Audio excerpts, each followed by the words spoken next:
and good evening. It's November 11th, 2025, and we're continuing our discussion collection in our Outside the Class series. This series, from the Bible Project, covers the entire TaNaK, the Hebrew Bible, the Old Testament. Those source videos, they're available for your review. All of them are on TheDustyFeet.com in the Outside the Class section. The intent of Outside the Class, you listen to those in-class lectures first. They're very short, but we try to keep these more in-depth. Still try to keep them about 15 minutes. Tonight, probably a bit longer as we wrap things up, but we just want to make them easy to catch up on. So we're on a quest, scroll by scroll, book by book, or journey through this collection, but maybe with just a fun and different twist.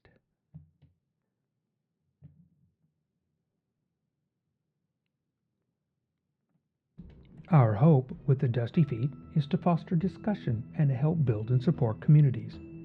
If you are not already connected to a community or just want to share and interact, this community has 4 primary ways to interact. 1. TheDustyFeet.com. That's our primary place to find everything. You are always free to comment. 2. Substack. Link is in the description below. It's designed around the written and spoken text. It's a place to connect to ourselves and others. 3. Facebook. At the Dusty Feet. These videos and other videos are also available for comment and discussion. 4. And as always, you're welcome to send an email to bob@thedustyfeet.com.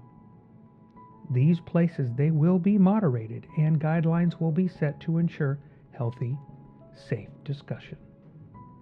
And as always on the Dusty Feet, this is a place where we can safely explore the endless ways of God and the interconnection of His creation.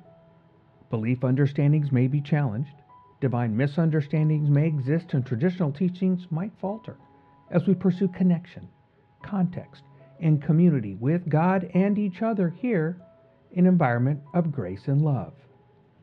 Oh, and before we forget, if you do find these kinds of podcasts useful, just do when you click that subscribe button, please.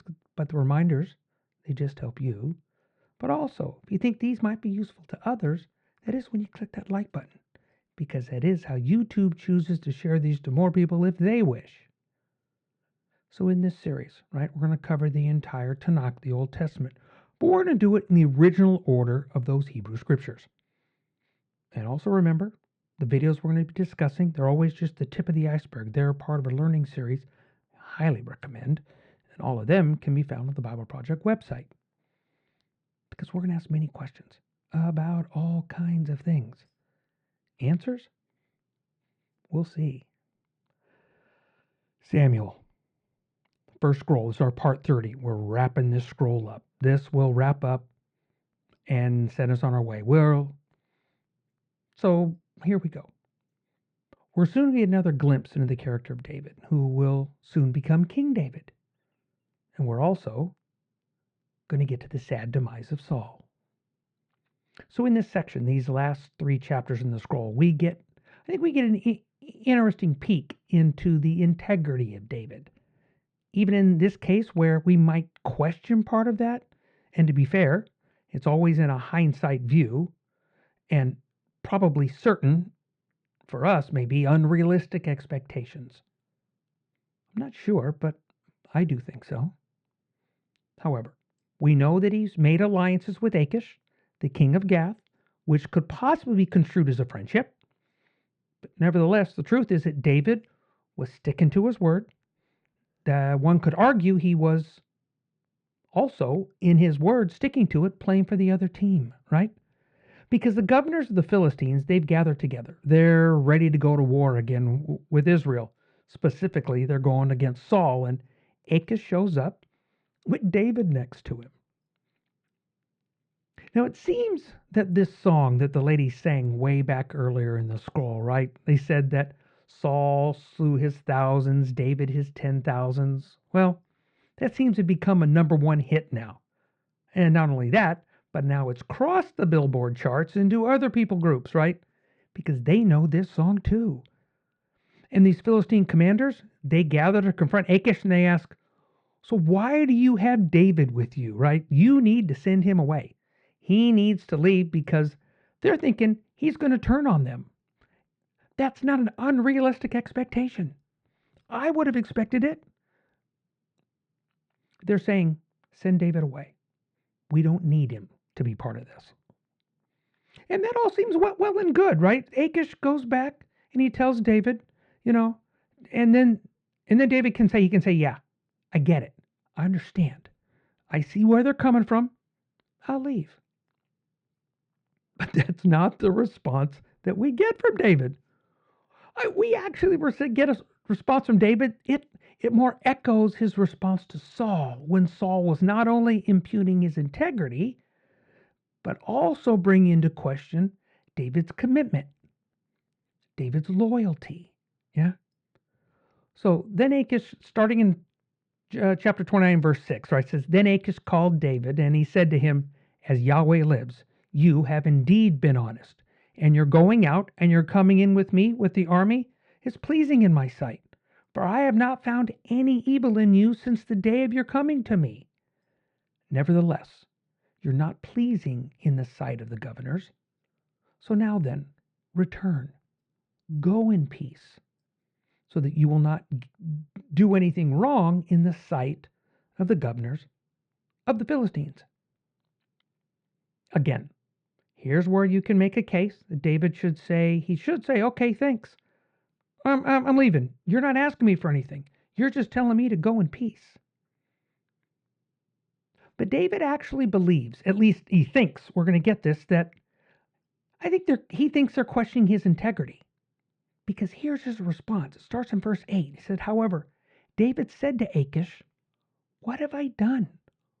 What have you found in your servant since the day I came before you to this day, that I cannot go and fight against the enemies of my lord the king?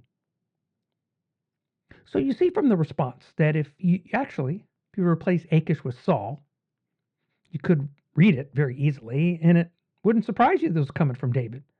Because David's response is, What have I done? What did I do to deserve this? What did I do to you? It'll make you question what I would do. Achish has developed a fondness for David, at least to the point that he's not impugning David's integrity. It's really quite the opposite, yeah? But he's in a position, he understands it, because he is a Philistine. He's like the rest of the Philistines, the other commanders and governors. So he genuinely wants David to leave safely and return to his own land. But Achish replied to David, this is in verse 9, And I know that you're pleasing in my sight, like a messenger of God. But nevertheless, the commanders of the Philistines have said, He must not go up to battle with us. Now then, rise early in the morning with the servants of your Lord who have come with you. And as soon as you've risen early in the morning and have light, leave. So David got up early, he and his men, to leave in the morning to return to the land of the Philistines. And the Philistines, they went up to Jezreel. So here on the Dusty Feet, we have at times mentioned the phrase like this, divine appointments. Those times when you see only in hindsight that God has had some involvement, his finger involved in what's going on. It can only be seen in hindsight, right? With both parties, everybody involved. But you're not necessarily going to see it. You're not going to realize it in the moment. And in this particular part of the text, at least for me, looking at it, right? I got the feeling that it was when I was engaging with this part of the story, that you can see from this reaction from David, you see him, he's doing what he's doing. He's being loyal. He's honoring his side of an agreement. And he's being treated with respect and dignity while being asked to leave. But in that leaving, he's struggling with it, yeah? But now he's available for something else. In that moment when he's leaving, he doesn't realize that. He doesn't realize that when he's being sloughed off, that is something else he needs available for. Because remember, a little earlier, David had gone on those raids, right? Had attacked certain groups of people. One of those groups of people were the Amalekites. Well, it seems the Amalekites decided to retaliate. And while David was away, they attacked the town that had been given to David, Ziklag. and they burned it to the ground. And they took all the women, right? His wives, but they took all the people. They didn't kill any of them. They just took them all away. They carried them off. So these people, remember, they're not just David's wives. They're all of the wives and the children and the other adults that are tied to these 600 men who are loyal to David. They've been with him through thick and thin. They now have lost everything. Their families, they've been carried off. Well, suffice to say, David's now in hot water, right? The people, they're actually talking about stoning him. It makes sense. He'd made some choices in a certain way, and he left them. And now, these men, well, they've lost everything. They're mad. They're going to take it out on somebody. David, well, he seems a likely candidate. But then we get to a phrase, and it's at the end of verse 30. But we're going to start at the beginning of 30 just to give you a feel for what David's thinking, and then his interactions that he gets with God, and the response that David gets as this story unfolds. Okay, so chapter 30, we'll start in verse 6. Also, David was in great distress because the people spoke of stoning him, for all the people were embittered, each one because his sons and daughters. But David felt strengthened in Yahweh his God. Then David said to Abiathar the priest, the son of Amalek, please bring me the ephod. So Abiathar brought the ephod to David. And David inquired of Yahweh, saying, shall I pursue this band of raiders? Will I overtake them? And he said to him, pursue, for you will certainly overtake them, and you will certainly rescue everyone. So David and his 6 men, they get up. They take off in hot pursuit of the Amalekites. And in this pursuit, they have this stop. They pause at the brook of Bezor. These men are tired. These men have been following David through thick and thin, all over the place. And right now, 200 of them are exhausted. And they need to stay behind. David understands it. He leaves the 200, so he takes off. Now it's only David and 400, right? But he's still going to chase after these Amalekites. So as they're traveling down and they're catching up with them, they come across an Egyptian slave, right? He's off in a field, and the scouts grab him, and they bring him to David. David feeds him. David gives him water. David treats him with respect. This slave, he hadn't eaten in 3 days. So something tells me that he appreciates it and may be more likely to respond fairly to these people who are treating him so well. And David asks the slave, who do you belong to? Where are you from? And he gets his answer. And his answer and his honesty, well, that probably begins to infuriate David. Maybe make his blood boil a little bit. Take a listen. Starts in 13. Well, then David said to him, to whom do you belong? Where are you from? And he said, I'm a young man of Egypt, a servant of an Amalekite. My master abandoned me when I became sick 3 days ago. We had carried out an attack on the Negev of the Cherethites, and on that which belongs to Judah, and on the Negev of Caleb. And we burned Ziklag with fire. Then David said to him, will you bring me down this band of raiders? And he, right, the slave, said, swear to me by God that you will not kill me, or hand me over to my master, and I'll bring you to this band. So then David catches up with them, and he's peeking over, and he looks over, and he sees they're busy partying. They're celebrating because of this great plunder that they'd taken from the land of the Philistines, in the land of Judah, and from Ziklag. It starts in verse 17. And David slaughtered them from twilight until the evening of the next day. Not a man of them escaped, except 400 young men who rode on camels and fled. Yeah. So David recovered all that the Amalekites had taken, rescued his 2 wives. Nothing of theirs was missing, either small nor great, sons or daughters, plunder anything that had been taken from them. David brought it all back. So David had captured all the sheep and all the cattle. And so he's got all of the Amalekite stuff and he's driving them forward ahead of their livestock. And they're coming down the road and they're all saying, "This is David's plunder." So we eventually catch up. We get back to the brook at Besor, and those 200 men that were left there. It's interesting. It's a little awkward because there are words used here because these men that are 200, they're being referred to as being wicked and worthless, right? But the men that are calling them wicked and worthless, oddly enough, are their comrades in arms, right? They're the other 400 that are going. So it's interesting commentary on these men. But it's them that complains to David when David decides to share the spoils with everybody, right? They're the ones that make the complaint. These 200, they didn't go with us. Why should they get any of the spoils? We're the loyal ones. I'm going to cheat here. Yeah, I admit it. I'm going to cheat because I'm going to roll forward. So our Messiah, he's from the lineage of David, right? This is 1,000 years later. In one of his teachings, he discusses this very thing, right? Those that haven't worked a full day deserve a full reward. I'm not shocked by it. I'm almost humbled by it. This is an echo that can be heard that far away. I mean, do you wonder if the audience listening to the Messiah had this story of David come to mind when he was telling his story? Listen.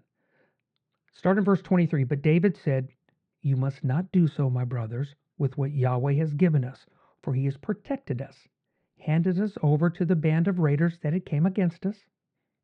Who's going to listen to you in this matter? For as is the share of one who goes down into battle, so shall be the share of the one who stays by the baggage. They shall share alike. So it has been from that day forward that he, David, made it a statute and an ordinance for Israel to this day. So David shared the spoils from the battle. Everyone enjoyed the spoils. Everybody gets their wives back, their kids, their original possessions, along with the rest that David had acquired from the Amalekites, yeah?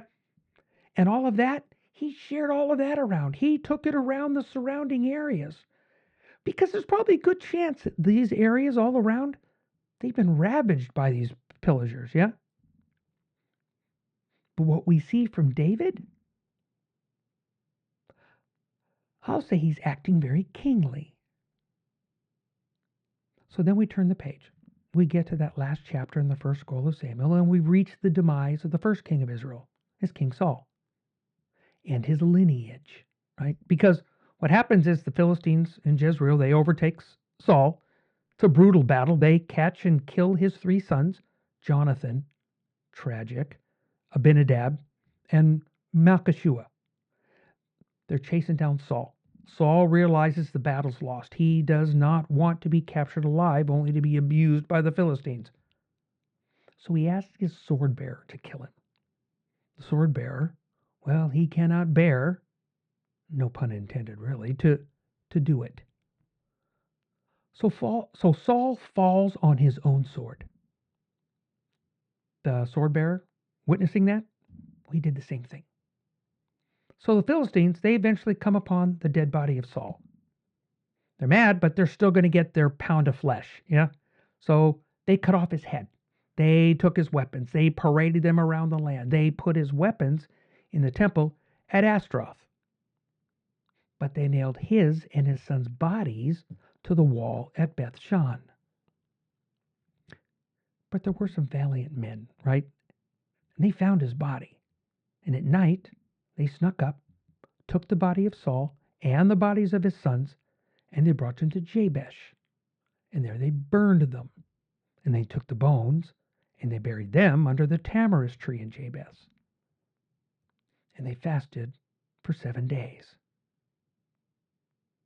Thus ends the reign of Saul. which means we should probably be prepared as we begin the second scroll of Samuel, as David will come into what he has already been anointed and appointed to be, the next king of Israel. So thank you for being with us tonight as we wrapped up this first scroll. Can't wait to get to the second scroll. This has been a great study so far. Shalom, shalom from the Dusty Feet.